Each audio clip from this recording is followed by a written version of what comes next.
Okay, right. Climate change is a very complex, multi-dimensional issue, which is quite hard to sort of sum up and bring it down into an easy to digest list. Which is exactly what we're going to do today. Welcome to today's easy to digest list of the climate change ABCs. Let's get started. It's digesting time, baby. Starting with aeroplanes. Passenger planes, even the most efficient ones, use an incredible amount of fuel, and we have no foreseeable replacements for burning liquid fuels.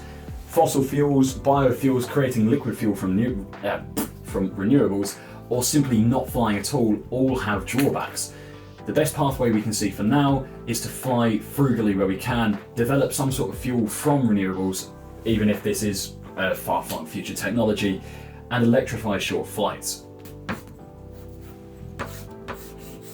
Next up, animal feed. There is enough plant matter, digestible for humans, not just grass and pasture, to feed about 1,800 calories per person every day that is instead used to feed animals. That's 75% of the global food requirements in energy. In return, animals give us about 10% of the necessary energy in meat and dairy.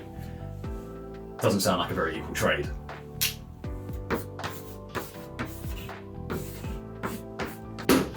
Balloon squeezing. Now, also known as the rebound effect, when you squeeze one side of a balloon, the other side expands to compensate for that pressure, and the balloon overall does not get any smaller. When it comes to the real world and climate change, we see this in how the UK gets more of its products made in China, how the USA exports more of its coal for others to burn. The problem isn't going away, it's just shrinking here and getting worse, expanding on the other side of the balloon. Beautiful. Biofuels. This is scuffed as hell. Biofuels. This is energy made from plant matter. Arguably, it's sustainable, though an explosion of use in biofuel in place of oil could represent a major threat to global nutrition due to the large amount of land needed for even a small amount of fuel.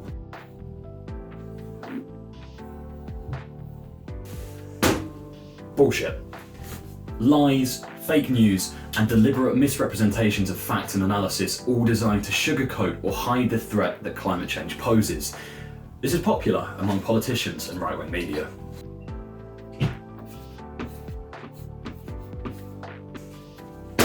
Carbon scrubbing. I don't know why I slap it every time. I could just... Carbon scrubbing. Taking carbon out of ambient air, either using land and plants or through synthetic trees. Potentially a game changer, though at the moment it is still an expensive and emerging technology. Oh shit. Oh, it's still burning, look at that. Coal. This is the cheapest and most polluting fossil fuel we have. We are in urgent need of stopping its use, meaning we need a global deal involving as many as possible, if not all countries, to stop its burning in use in supply chains. No more coal. Consumerism. A poor but seductive substitute for happiness, to which no one is immune. The more that any of us get drawn into this, the more we should treat it as a warning sign that something else in our life isn't right. Determinism comes in two main thought processes regarding the climate emergency, both of which are a cowardly way of avoiding the challenge. We'll be fine because we've always been. The same could have been said in the dinosaurs' day as they watched the meteor hurtle in. We've had it. Humans are too short-sighted and selfish to survive the era. This is an easy excuse. It's not proven that we must fail. The fight is still worth taking on.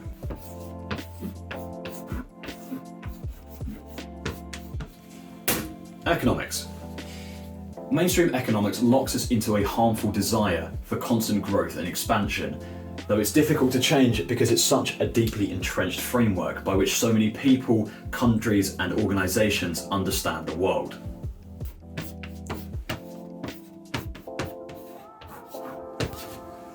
That was awful. Look at the curvature on that.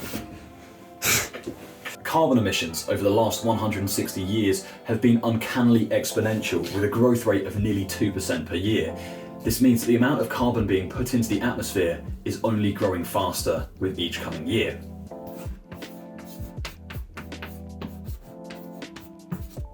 How can what we have feel like enough if it becomes unhealthy to want more of it?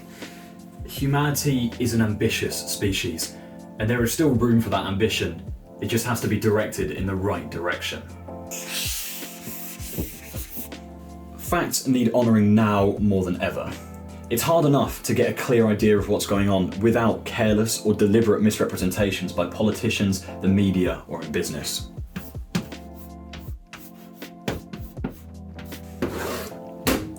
Farming. The main problem plaguing farming and its impact on biodiversity is the economics behind it. Our free markets incentivise minimising the number of people required for a given yield. But this is madness. It takes skill and care and attention and hard work to get it right, and we have no shortage of people on this earth. For a healthy future, people need to be prioritised over the money.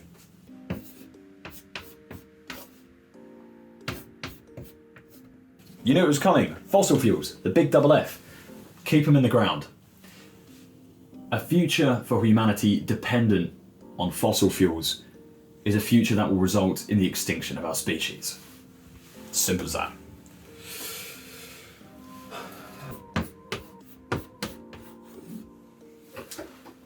Would it be simplistic or concise to say that overcoming greed is the key to recovering our planet, and that everything else discussed in this video and in general is just this fact, but in further detail?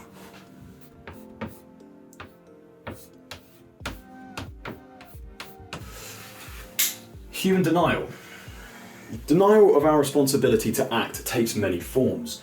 Ignoring it, wishful thinking about possible solutions, determinism, discussed before, small personal actions to protect our conscience.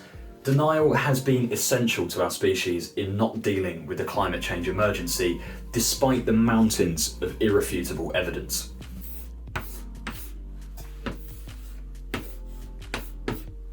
Ice. It's fucking melting. The IPCC is the Intergovernmental Panel on Climate Change.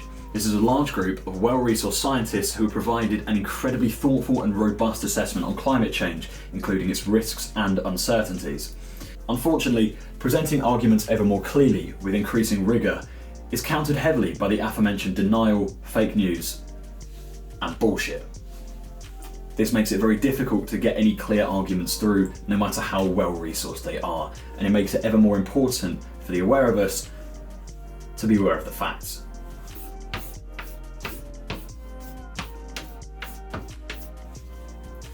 Meat and dairy. When animals are fed human edible crops, as mentioned before, it becomes an incredibly inefficient part of the global food supply in terms of calories, protein, and micronutrients. Further problems arise in greenhouse gases emitted, methane from the animals themselves for example, as well as the fact that 2/3 of the world's antibiotics are used in animal farming.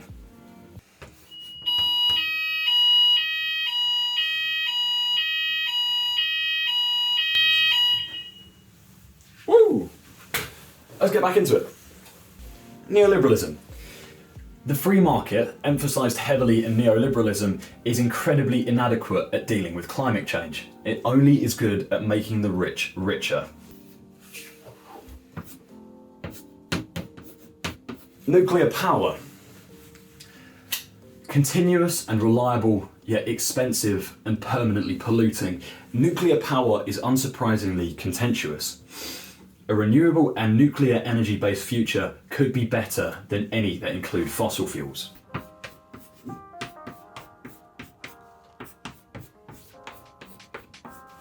Ocean acidification. This is a nasty consequence of burning too many fossil fuels. The far-reaching consequences aren't fully understood, but at its most obvious level, it's going to cause irreparable damage to fish populations. Along with coal and gas, it needs to be left where it belongs. In the ground. Leave the oil alone. Americans, I'm talking to you on this one. Plastic. Woo! I hate it. That's a lie. It's very useful. Plastic. Wonderfully useful, extremely cheap, but devastatingly durable, it is yet another example of a great invention that has been used without care, and as a result has caused irreparable damage to our climate and our environment. I hope you're taking notes, because I'm not going through this again. Population. This is not necessarily the source of all of our problems. 12 billion careful people could live on Earth together. 1 billion careless people couldn't. You want to see something crazy? Boom, that's an R. Renewables. This could be the energy supply of the future. Dominated by solar power, but heavily backed up by wind, hydro and tidal, whether it augments or replaces fossil fuels entirely will depend on whether there is a firm cap on the use of fossil fuels.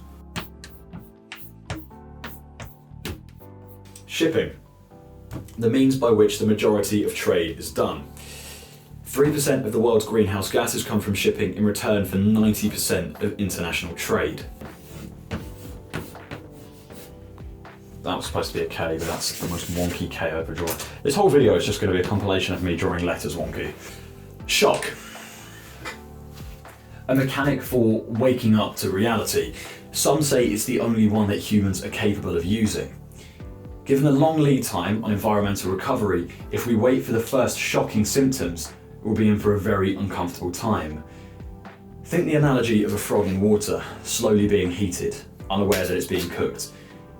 If we wake up one day and realise the water is already boiling, it's too late, and it's going to take us too long to get that water temperature back down to be able to bathe comfortably. You know what, that's an analogy you're just going to have to live with. Okay, next one.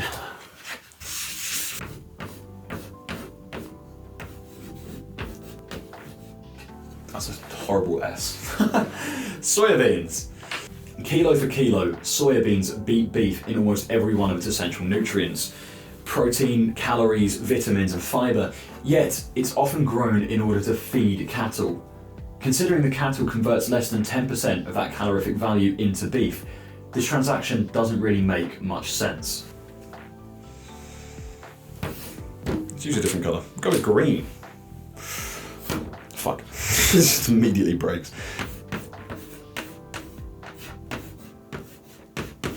This is the idea that if the rich get richer, everyone wins. The wealth trickles down from them to the people below. This is a popular concept with free marketers and the ultra-rich, but does it actually work in reality? No, it doesn't. The rich stay rich and they keep the poor down. They like to encourage this idea of trickle-down economics to de-incentivize anyone changing the current system.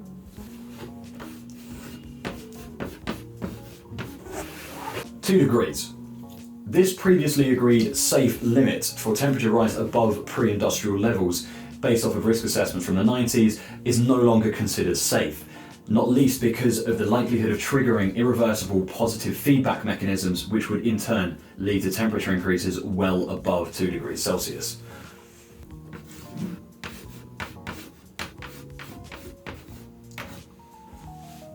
On average, since the 90s, just under 1% of humans have died from murder, conflict, terrorism, or state execution, down from the 20th century figure of about 4%.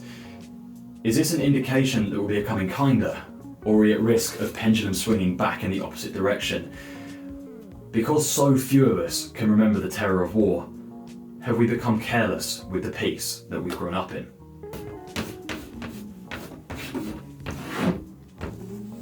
Voting. In the past 100 years, not one parliamentary seat in the UK was decided by a single vote. Voting in one's own interest, therefore, is an incredibly inefficient use of your time. Voting in the interest of millions of people affected by the election, however, in turn makes that one vote millions of times more valuable. The smart voter either votes with the common good or stays at home.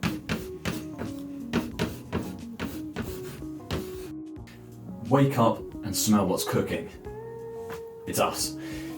Frog in a suit, baby. That's humanity. We're slowly being cooked and we need to wake up and realise that the water is heating, and soon, if we don't hop out, we're going to be cooked.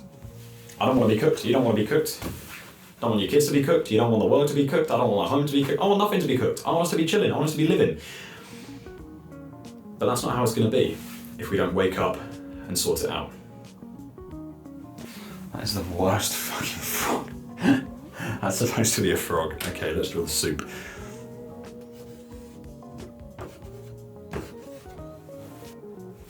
If any of these points caught your attention, please feel free to do some more research on them.